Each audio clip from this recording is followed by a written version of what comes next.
nunca ouvi uma série a respeito, né, para a gente realmente aprofundar e entender um pouco mais, né, do livro. E muitas vezes a gente pensa que é um livro que apresenta Jesus, talvez pela primeira vez. Mas a verdade é que o livro apresenta Jesus para sempre, para nós, né? Que até nós que já conhecemos Jesus, é onde nós precisamos voltar tantas vezes para ouvir. O nome da série é Sinais de Vida.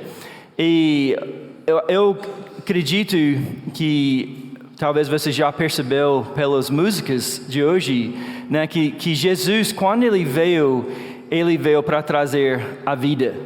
A vida é somente nele. Isso parece algo simples, mas eu quero chamar todo mundo para pensar sobre como Jesus está te chamando para experimentar a vida nele hoje. A gente chama esse livro do Evangelho de João, né? Isso é o título que nós temos. E talvez isso é uma pergunta que eu vou fazer no workshop para o pastor que vem, né? Como que chegou a ter esse nome? Porque o autor não se identifica no livro. Mas a gente tem algumas pistas sobre a autoria do livro. E o primeiro é que o autor se apresenta como um testemunho ocular, né? Quando Jesus está sendo crucificado e o lado dele é perfurado, nós temos escrito aqui no Evangelho de João, ele escreve assim: aquele que ouviu disso deu testemunho. E o seu testemunho é verdadeiro. Ele sabe que está dizendo a verdade e dela testemunha, para que vocês também creiam. Então ele está dizendo: eu vi, eu estava. Então nós estamos recebendo o relato de um testemunho ocular. Mas também nesse evangelho, é o único evangelho que faz menção do discípulo a quem Jesus amava. Ele faz essa referência ao autor sobre ele mesmo, e isso é mais uma dica de quem talvez seja o autor, né? Em capítulo 13, lemos, está escrito assim: um deles, o discípulo a quem Jesus amava, estava reclinado ao lado dele. Então ele usa essa expressão algumas vezes no livro. Então esse relato foi escrito para nós por uma testemunha específica. Alguém que, além de ser testemunha ocular, se refere a si mesmo na história apenas como o discípulo quem Jesus amava. E ele não está dizendo que era o único, né, que Jesus amava, mas esse título de o discípulo a quem Jesus amava passou a definir tudo o que ele era.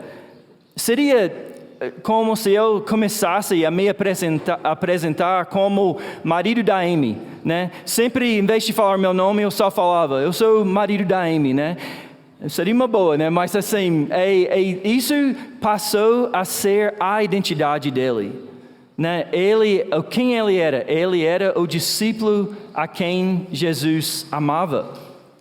E interessante também que quando ele fala em capítulo 13, ele usa essa expressão, está escrito que o discípulo a quem Jesus amava estava reclinado junto, literalmente, ao peito de Jesus. João usa a palavra kolpos, grego, que significa seio ou peito, e nos versículos iniciais do seu livro, presta atenção aqui à ligação, João usa a mesma expressão sobre Jesus. Em João 1,18 ele fala: ninguém jamais viu a Deus, mas o Deus unigênito que está no seio do Pai o tornou conhecido. Essa é a única outra vez em que João usa essa palavra em seu relato. Portanto, o que temos diante de nós, que vamos ler, é mais do que uma simples memória. É um relato de um homem cuja vida foi completamente transformada. Porque foi encontrado enquanto trabalhava como pescador na Galileia por aquele que Deus se fez carne. E, a partir de sua amizade com o Verbo feito carne, ele foi amado como jamais havia sido antes, e correspondendo exatamente ao que sua alma mais desejava. E não apenas isso, mas, mais do que um relato do discípulo que se reclinava no seio de Jesus à mesa, este é o relato do único Filho verdadeiro, aquele que está no seio do Pai, e veio à terra para nos trazer ao amor do Pai. Esse homem que era tão próximo de Jesus, que se apoiava nele na mesa, está nos dando o seu relato do Filho de Deus, que veio da presença do Pai à terra para assumir carne e nos reconciliar com seu Pai. O salmista, em Salmo 63, fala assim: o teu amor é melhor do que a vida. O teu amor é melhor do que a vida. Pensa nisso um instante. Não é essa uma boa maneira de definir o que significa viver? Ser amado? Com razão, o salmista declara que ser amado por Deus, ser o discípulo a quem Jesus ama, é o que significa estar verdadeiramente vivo. Então, João, aproximando-se do encerramento do seu relato, ele nos dá, e nós vamos ler isso mais tarde novamente, ele nos dá o propósito. Qual é o propósito que nós temos em estudar o Evangelho de João? Ele escreve, basicamente, estes sinais realizados por Jesus foram escritos por uma testemunha ocular e discípulo amado, para que vocês creiam que Jesus é o Cristo, o Filho de Deus, que deixou a presença do Pai para vir, morrer, ter seu lado perfurado e ressuscitar, para que crendo vocês tenham vida em seu nome. Vamos orar, aí a gente pode entrar no texto. Deus Pai, eu te peço que nós possamos ter olhos abertos a Ti, ó Deus. Não somente olhos físicos, mas os olhos dos nossos corações, para Te ver e na Sua luz ver a verdadeira vida. Então nós convidamos o Senhor de estar conosco, de falar aos nossos corações por Sua palavra, que é viva e eficaz. Deus Pai, nos dá fé que essas palavras foram escritas para nós, para que nós possamos experimentar a vida em Ti. E oramos tudo isso em nome de Jesus. Amém. Então, eu vou ler aos poucos o texto de hoje, em vez de ler o tudo de uma vez. Aí nós vamos começar com o primeiro versículo, João 1:1, que está escrito assim: no princípio era aquele que é a palavra. Ele estava com Deus e era Deus. Essa palavra grega traduzida como, às vezes, verbo ou palavra, aqui é a palavra logos. Eu imagino que todo mundo já ouviu essa palavra, logos. E logos era uma rica palavra que significava razão. Algo que falaria imediatamente aos que estavam por dentro da filosofia grega. Mas ela não é usada aqui segundo a filosofia grega, e sim como uma palavra ponte, né, da filosofia para um novo significado definido em Cristo. Então você talvez já tenha ouvido, como falei, como verbo, mas o teólogo F.F. Bruce, ele diz assim: se entendermos logos neste prólogo como palavra em ação, começamos a fazer justiça ao texto. Então, é como uma palavra composta. Pensa nas duas tradições, palavra e verbo, e que dá a ideia de palavra em ação, né? E o logos, ou razão, ou palavra em ação, estava no princípio. Vocês devem reconhecer de imediato essa expressão, né? No princípio.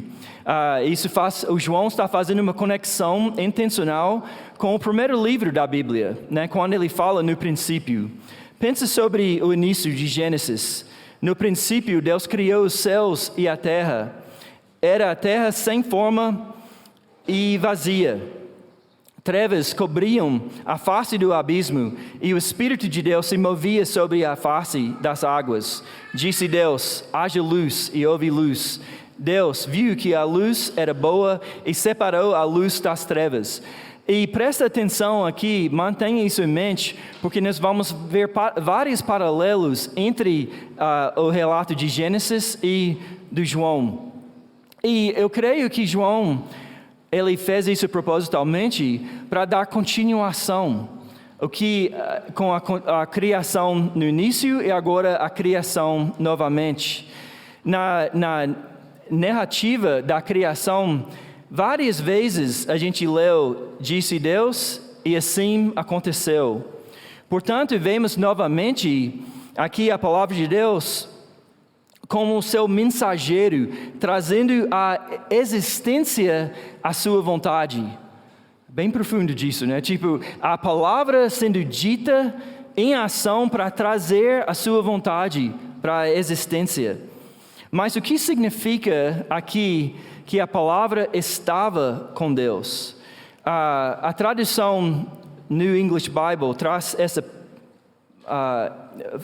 faz assim a tradução. O que Deus era, o verbo era. O que Deus era, o verbo era. O teólogo Kay Barrett, ele fala assim: João pretende que todo o seu evangelho seja lido à luz deste versículo. Então vamos prestar atenção. As obras e as palavras de Jesus, os sinais, são as obras e palavras de Deus. Se isso não for verdade, o livro é blasfemo. O que Deus era, o verbo era no princípio. Contudo, é importante reconhecer que agora temos uma revelação especial no Filho. Deus e o Verbo trouxeram o mundo à existência. Eles deram o fôlego de vida ao homem. E agora a palavra em ação está em cena novamente, trazendo um novo momento de criação. Agora em João 1:3 está escrito assim: todas as coisas foram feitas por intermédio dele. Sem ele, nada do que existe teria sido feito. Pensa nisso. O que estava acontecendo no princípio? A luz foi separada das trevas. Sabemos que foi um momento de criação, como falei. Mas aqui João está dizendo que tudo foi feito por meio dele. Foi feito por meio de quem? Pela palavra em ação, por Jesus. Tudo foi feito por meio de Jesus. Tudo passou a existir, emergiu, foi gerado por meio dele. E eu fiz a pergunta: por que será que João destaca isso? Será que ele está novamente em um ato de fazer ou criar? Porque não existe criação separada dele, separada de Jesus, tanto no princípio quanto agora. E como assim? João apresenta Jesus como co-criador e somente ele dá vida. Ele é o doador da vida. O apóstolo Pedro disse: tu tens as palavras de vida. Em Gênesis está escrito: ele soprou neles o fôlego de vida. E então nós temos nele a fonte da vida. Jesus disse, como vocês sabem: eu sou o caminho, a verdade e a vida. Ele veio para que tenham vida e tenham plenamente. Então João disse: a vida estava nele e esta era a luz dos homens, né? A vida estava nele e esta era a luz dos homens. E o que a luz fez no princípio? Separou o dia da noite, né? A luz brilha, isso que é a função da luz. O próprio Jesus disse: eu sou a luz do mundo. E desde o princípio, a luz brilha nas trevas. A luz, algumas pessoas levam isso para fazer uma comparação de luz e trevas como se fossem duas coisas iguais. Luz e trevas. Muitas religiões colocam uma batalha de mal contra o bom e eles colocam a luz e as trevas representando isso. Mas a luz não funciona assim. Elas se opõem uma à outra, mas não são iguais. Uma única vela dissipa a escuridão. Então não é igual. A luz é maior, é mais forte. E João está dizendo que assim como então a luz empurrou as trevas para os cantos, agora as trevas não puderem vencer a luz. Isso me lembrou da profecia em Isaías, onde está escrito assim: o povo que caminhava em trevas viu uma grande luz. Sobre os que viviam na terra da sombra da morte, raiou uma luz. Porque um menino nos nasceu, um filho nos foi dado. Maravilhoso conselheiro, Deus poderoso, Pai eterno, príncipe da paz. A gente poderia passar o resto do tempo falando sobre essa profecia, mas olha a comparação que Isaías faz centenas e centenas de anos antes de Jesus chegar. Ele fala que a luz chegou. Aqueles que caminhavam em trevas viu uma grande luz. Por quê? Porque um menino nos nasceu. Então, em Gênesis, o tempo todo a gente falava, um descendente ia vir. Nós temos todo o Antigo Testamento. O descendente vai chegar, vai nos livrar, vai nos resgatar. E aqui, ele está dizendo, uma luz. Assim, o menino nasceu e brilhou sobre aqueles que caminhavam na escuridão. A criação não é meramente um ato definido. A gente não só temos o relato da criação aqui no início das nossas Bíblias. A verdade é que toda a criação continua sendo sustentada por Cristo. Em Colossenses 1:17 fala assim: Ele é antes de todas as coisas e nele tudo subsiste. Então Ele é a fonte central da vida. E agora essa fonte entrou em cena novamente. E continuando em João 1:4 está escrito: nele estava a vida e essa era a luz dos homens. No comentário do Pulpit Commentary está escrito assim: a luz dos homens parece ser a faculdade ou condição, os meios interiores e exteriores pelos quais os homens conhecem a Deus. A luz dos homens é o olho da alma, pelo qual a raça humana entra em contato com a verdade e a beleza. A gente faz essa comparação sempre, que é a luz e conhecimento. Então a gente vê aqui que a luz não é somente a fonte de vida, mas é a luz que comunica a fonte central da vida. A luz tem essas duas funções.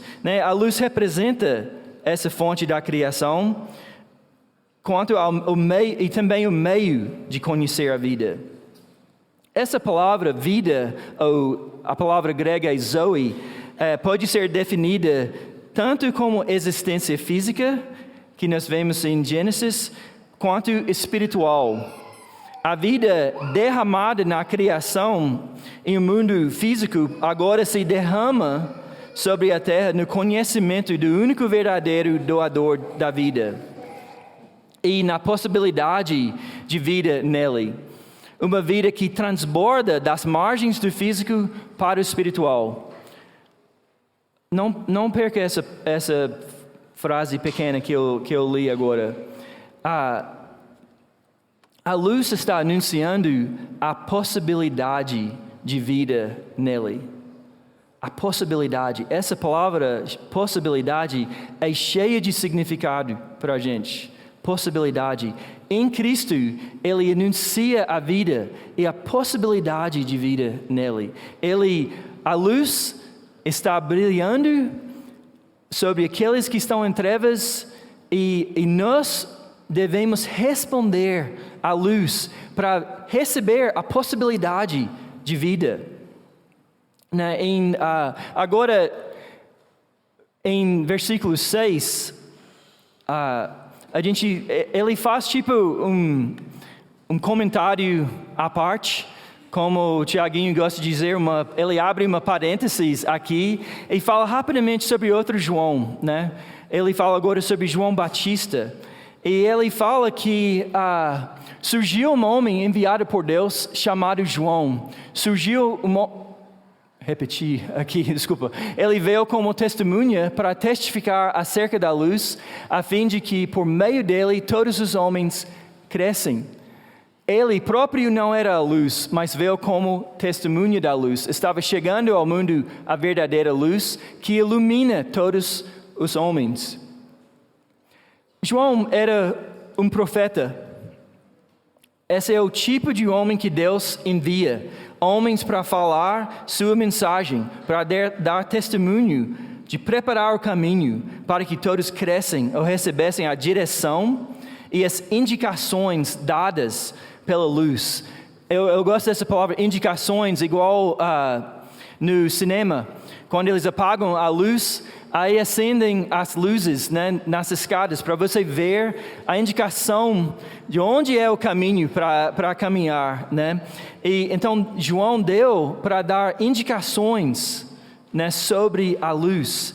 Ele é um tipo de luz, mas não a verdadeira luz, né? Mas como a lua, né? Ele reflete a verdadeira luz. E a mensagem era que a luz estava vindo ao mundo. Eu gosto dessa expressão, estava vindo ao mundo, porque significa, se você está vendo, que você estava em outro lugar antes. Então é mais um detalhe que João coloca, que a palavra era no princípio, e agora está vindo à terra, né? E em João 10, 1:10, está escrito assim: aquele que é a palavra estava no mundo, e o mundo foi feito por intermédio dele, mas o mundo não o reconheceu. Então vamos olhar para trás um pouco e ligar os pontos rapidinho, porque ele se repete aqui. Ele tem 2 versículos que estão conectados. Os céus não o receberam e as trevas não a derrotaram. Né? Essas 2 frases são conectadas. O pastor Tim Keller, ele fala assim, que há bastante debate sobre a melhor tradução dessa palavra aqui, de o reconheceu. Até eu penso que essa não é uma das melhores opções. Algumas traduções colocam não derrotaram. E às vezes essa palavra é traduzida como compreender. E aqui é essa ideia de reconhecer. E como podemos ter traduções tão variadas aqui? Derrotar, compreender, assim, parece que são muito diferentes. Mas eu lembro de um jogo muito antigo aqui no Brasil, que chamava Master. Alguém já jogou Master? E a ideia do Master, eu já joguei com alguns de vocês, aqui, Aninha, Gisele, vocês lembram? Master é a ideia de conhecimento. E realmente era para ver quem dominava o assunto, né? E então, até em inglês a gente usa exatamente a palavra master para expressar essa ideia de que eu domino esse assunto, né? E então, pensa sobre essa palavra dominar. ou master, né? Que os dois sentidos. Você pode dominar intelectualmente um assunto ou dominar fisicamente e suprimir algo com poder. Então, Keller, ele está dizendo que esses significados duplos, porém conectados, representam a maneira como Jesus é rejeitado. Pensa nisso, como Jesus é rejeitado. E como veremos que ele não foi recebido pelos seus no Evangelho de João. Por um lado, as pessoas não conseguiam compreendê-lo. Eles não conseguiam dominar Jesus. Jesus não cabia em suas categorias. Por que que ele comia com pecadores? Por que ele curava aos sábios? Mas por outro lado, também rejeitamos a força, sua reivindicação de autoridade, ou nós tentamos dominá-lo para favorecer nossos próprios objetivos. A gente quer dominar e faz que Jesus serve a gente, em vez de ser dominado por ele. No sentido filosófico grego, o logos era um princípio cósmico, interpessoal, ao qual alguém se alinhava para dominar a vida. Então, descobrindo o logos, a razão da vida, você passava a alinhar com a vida e dominar a vida. Mas, contudo, o Evangelho de João revela que o logos é uma pessoa viva. Mais que uma razão, é uma pessoa viva. Você não pode dominar a pessoa de Jesus da maneira como domina um assunto. Você só pode se render a Ele, buscar conhecê-lo e alinhar-se em submissão ao doador da verdadeira vida. Em uma entrevista recente, o pastor e autor Tyler Staton, ele disse o seguinte sobre nossas tentativas de dominar Jesus. Ele disse assim, e presta muita atenção, que é meio confuso a primeira vez quando a gente está lendo. Neste momento da história da igreja, provavelmente uma das grandes maneiras pelas quais o nosso inimigo gostaria de se associar à formação espiritual para destruir a igreja é fazer parecer que isso é um atalho para a vida. Porque atualmente estamos muito interessados em qualquer coisa que possa melhorar a minha experiência diária. Vocês entendem o que ele está dizendo aqui? Há alguma coisa boa aqui? Satanás está chegando ao lado para nos tentar a deturpar isso em algo que traz morte e não vida. Então, ele está dizendo que é como, assim, a gente segue esses atalhos, né? Esses hacks, né? Como ter uma melhor noite de sono. Precisava disso ontem. Ou como controlar seus pensamentos ansiosos. Ou como ter um fitness melhor. Assim, é tanta coisa que é atalho para uma vida melhor. E ele está dizendo que como cultura tem um certo nível de verdade nisso. Porque talvez antes a gente tratava o homem como somente o cérebro, sem considerar as emoções, sem considerar o corpo físico. Porém, a verdade é que eu não posso simplesmente ter uma visão de que eu quero me tornar e assim tentar dominar Jesus ou tirar dele somente o que eu quero para melhorar a minha vida. Eu não posso simplesmente querer melhorar minha vida e limitar Jesus para servir as minhas intenções. A gente não domina Jesus, nós devemos ser dominados por Ele. Nós nos submetemos à luz porque a luz é o Salvador, Senhor de todos, nosso Criador.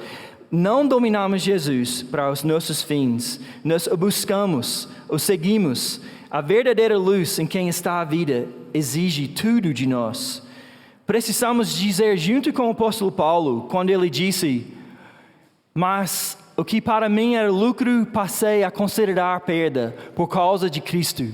Mais do que isso, considero tudo como perda, comparado com a suprema grandeza do conhecimento de Cristo Jesus, meu Senhor, por quem perdi todas as coisas.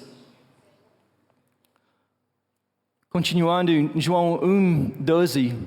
Contudo, aos que o receberam, então, aos que não buscavam dominá-lo, mas aos que receberam, aos que creram em seu nome, deles o direito de se tornarem filhos de Deus, os quais não nasceram por descendência natural, nem pela vontade da carne, nem pela vontade de algum homem, mas nasceram de Deus.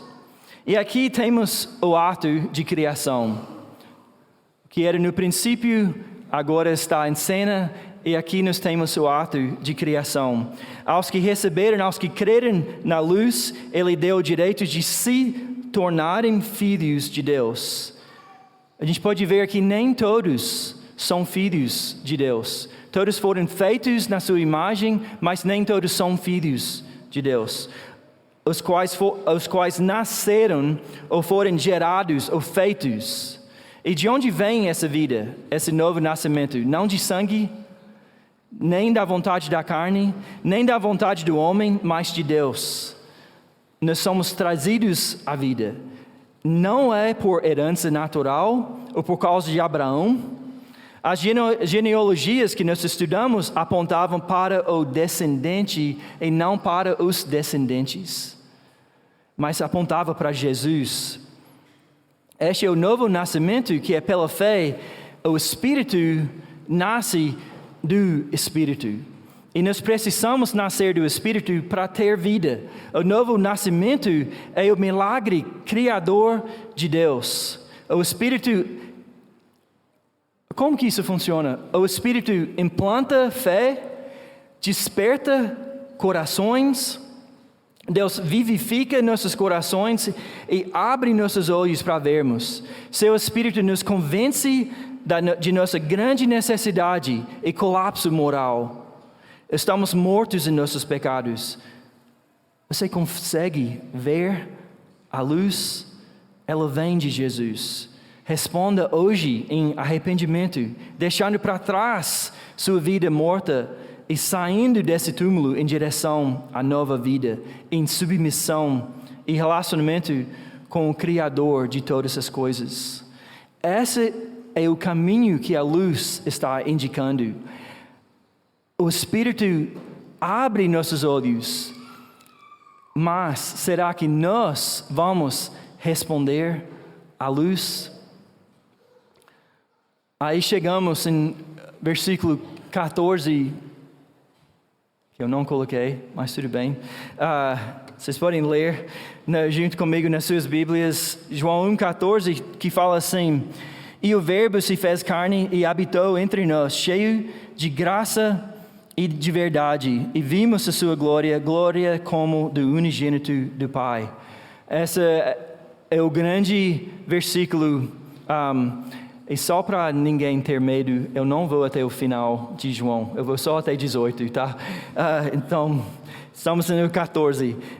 Então, no versículo 14, a palavra em ação, que é Deus, Criador de tudo, a luz dos homens, se fez carne.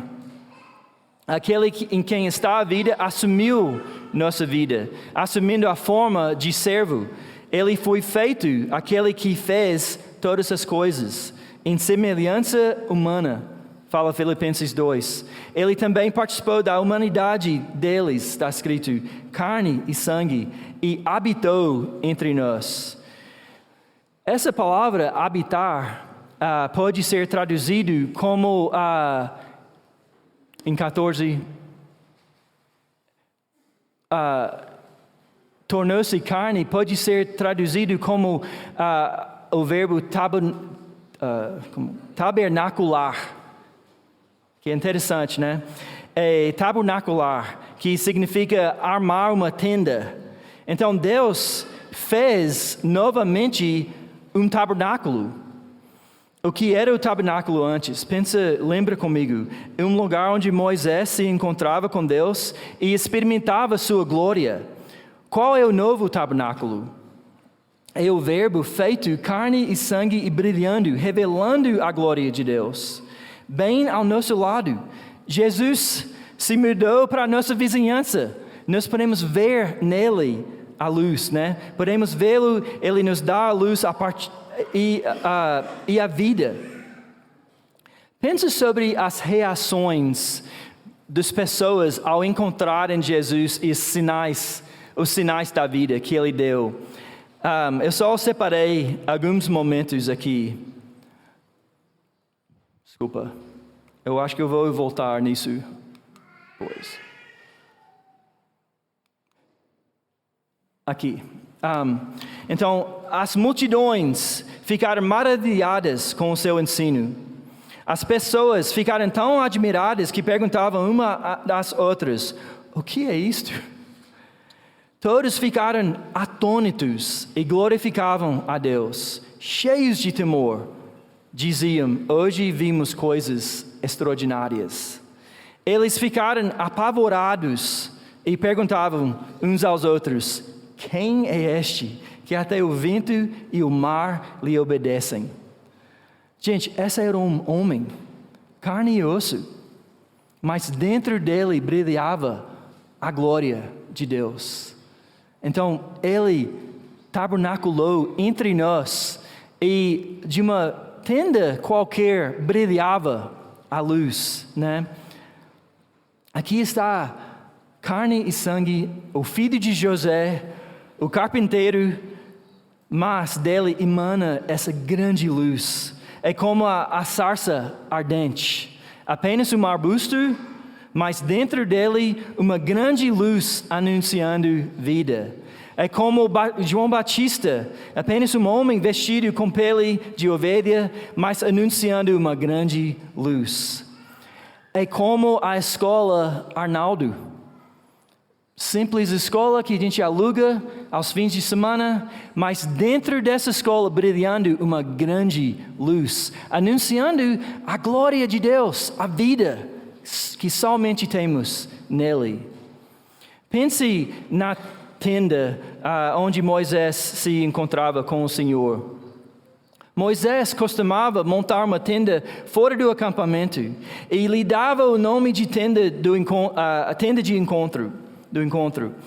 Sempre que Moisés ia até a tenda, olha que interessante, todo o povo se levantava e ficava em pé à entrada de suas tendas, observando-o até que entrasse na tenda. Assim que Moisés entrava, a coluna de nuvem descia e ficava à entrada da tenda, enquanto o Senhor falava com Moisés. Sempre que o povo via a coluna de nuvem parada à entrada da tenda, todos prestavam culto, cada um em pé, à entrada de sua própria tenda. O Senhor falava com Moisés, face a face, como quem fala com seu amigo. E a palavra se tabernaculou entre nós. Novamente. E é muito maior que esse tabernáculo. Esse tabernáculo não tem nada comparado com Jesus Cristo. Essa tenda no deserto, mas dentro dela e sobre ela estava a glória do Senhor. O santuário portátil no deserto simbolizava a proximidade de Deus. E ao evocar essa herança, os escritores do Novo Testamento afirmam que aquilo que era tipológico nos dias de Moisés encontra seu cumprimento em Jesus Cristo e no reino consumado. Isso vem do Topical Lexicon. O tabernáculo define o que é a vida, assim como a luz o faz. O que o tabernáculo faz é o meio de encontro com Deus, e Jesus é o nosso meio de ter vida. O profeta Ezequiel, por meio dele, Deus disse: habitarei com eles, serei o Deus deles, e eles serão o meu povo. E agora o Verbo se fez carne, ele se tornou nosso tabernáculo. e nos dá o direito, lembra do versículo 12? Ele nos dá o direito de nos tornarmos filhos de Deus, de sermos seu povo, e entrarmos na vida, e habitarmos com Ele. Em Apocalipse, nós temos uma visão futura, do final de todas as coisas, e o início de todas as coisas. Está escrito assim: agora o tabernáculo de Deus está com os homens, com os quais Ele viverá. Eles serão os seus povos, Ele enxugará dos seus olhos toda lágrima, não haverá mais morte, mas vida e vida e vida para toda a eternidade. Neste ponto do texto, pelo menos 3 ideias estão associadas à vida: glória, verdade e graça. Então, rapidinho, pensa sobre glória, verdade e graça e como esses 3 revelam a vida, né? Como a gente disse, Moisés ele pediu a Deus: mostra-me a tua glória. E Deus respondeu: você não poderá ver a minha face, porque ninguém poderá ver-me e continuar vivo. Mas eu consigo identificar com Moisés. Eu não sei sobre você, mas mesmo correndo o risco de morrer, sabemos que ver a glória de Deus é o que significa realmente viver. Pensa sobre a verdade. Jesus disse: se vocês permanecerem firmes na minha palavra, verdadeiramente serão meus discípulos, e conhecerão a verdade, e a verdade os libertará. É difícil definir a vida, mas sabemos que ansiamos por liberdade. Sabemos que a vida é algo aberto e expansivo, não opressão nem prisão.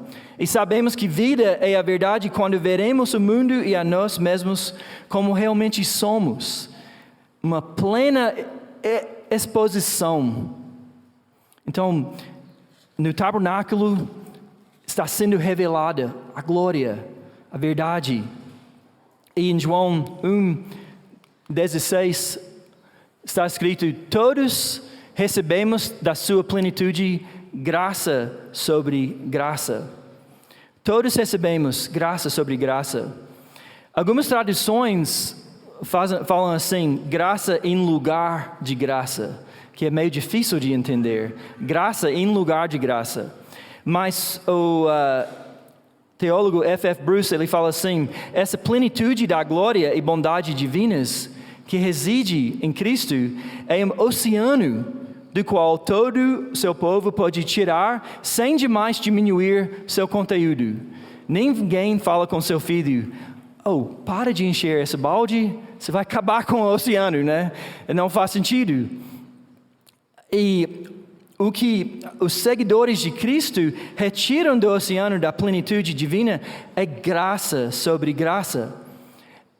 Igual uma onda de graça sendo constantemente substituída por outra nova.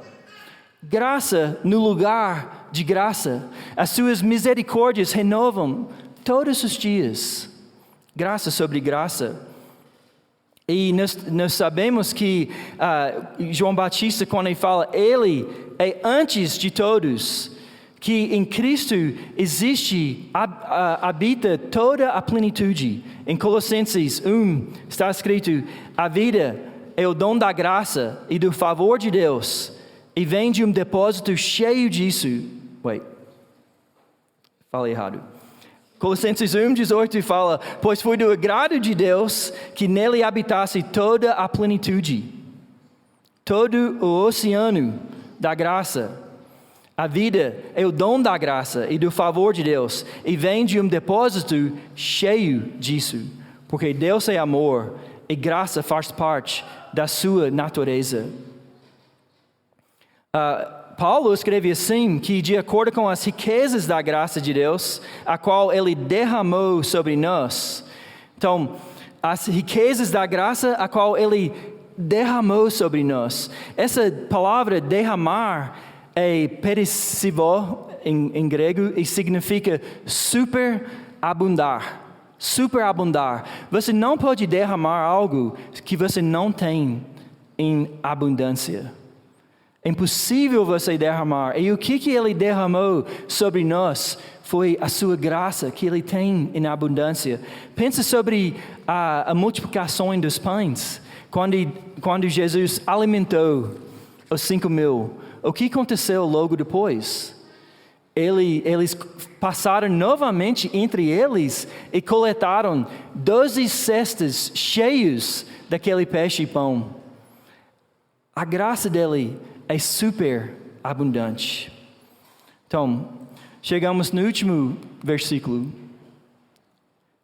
E, assim, de grande importância. Então, vamos engajar e ouvir essa última parte aqui. 1:18. Ninguém jamais viu a Deus, mas o Deus unigênito, que está junto do Pai, lembram, no peito do Pai, o tornou conhecido. Então, a pressuposição do Evangelho de João é que, em um único ponto da história, tivemos uma grande invasão que dividiu a linha do tempo em duas partes, se for verdade. Todos fazemos perguntas básicas, né? Por que eu estou aqui? Qual é o meu propósito? Qual é o sentido da vida? Mas eu quero te perguntar, será que perguntamos quem é capaz ou digno de responder essas perguntas? Será que nos perguntamos quem é capaz ou digno de me falar qual é o meu valor, qual é o meu propósito? E aqui João faz a incrível afirmação: ninguém jamais viu a Deus. Mas será que podemos conhecer a Deus? Qual é o ponto aqui? Poderíamos compreender Deus se o víssemos? Deus mesmo disse: ninguém poderá ver-me e continuar vivo. Isso foi em resposta ao pedido de Moisés, né, para ver a sua glória. Interessante, ele pediu isso depois de entrar na tenda. Ele queria mais ainda. Mas aqui no Evangelho, lemos que este Filho único que estava junto do Pai, nele estava a vida. O único Filho que existe no seio do Pai, em proximidade, no lugar do favor especial, do amor mútuo e dependência do Pai. F.F. Bruce, novamente, ele fala: somente aquele que conhece plenamente o Pai pode torná-lo plenamente conhecido. Então, temos uma força aparentemente oposta em ação. Deus disse que o homem não pode vê-lo e viver. E aqui no Evangelho, o homem verá o Filho e viverá. É um novo momento de criação, de revelação pelo Filho. E, como falei no início, esse é o significado todo da série aqui em João 20. Jesus realizou na presença dos seus discípulos muitos outros sinais miraculosos que não estão registrados neste livro, mas estes foram escritos para que vocês creiam que Jesus é o Cristo, o Filho de Deus, e crendo tenham vida em seu nome. Esses são os sinais que apontam para a vida, a verdadeira vida no Filho. Então, ninguém jamais viu a Deus, mas Jesus, o Filho de Deus, o tornou conhecido. Em resumo, eu quero dar como uma prática, talvez, um princípio ou uma forma de viver isso. E eu quero voltar ao significado de dominar. Vocês lembram disso? Então, sabemos que recebemos esses sinais e maravilhas realizados por Jesus, conforme registrados, né, como ele fala aqui. Mas quais são as condições ou termos que João nos apresenta sobre o que significa receber os sinais? O texto diz que Jesus veio para os seus, mas os seus não o receberam. Então, nós podemos ver que um dos significados é acolher. Nós somos seus, você pertence a Cristo, então nós devemos acolher, receber Jesus. Mas também significa receber pela fé. Nas próximas semanas, nós vamos ver cada sinal registrado, a água transformada em vinho, cada momento que Jesus fala, eu sou, como quando Ele curou e fez os seus milagres. E recebê-lo significa que nossa esperança está nessa vida que os sinais indicam. Essa vida que já começou, mas ainda não se consumou. Significa que mesmo nas sombras, andamos pela fé. As trevas se vão dissipando, disse João, e a verdadeira luz já brilha. A verdadeira luz já brilha. E significa viver em submissão. Submissão. Quais são os indicadores de que, em vez de nos submetermos ao que Deus nos deu, estamos tentando moldar as coisas para que fiquem sob nosso controle? Pensa sobre sua vida. Vocês todos estão enfrentando dificuldades. Todos. E coisas pequenas até coisas grandes. Quais são os indicadores que você está vivendo uma vida de submissão?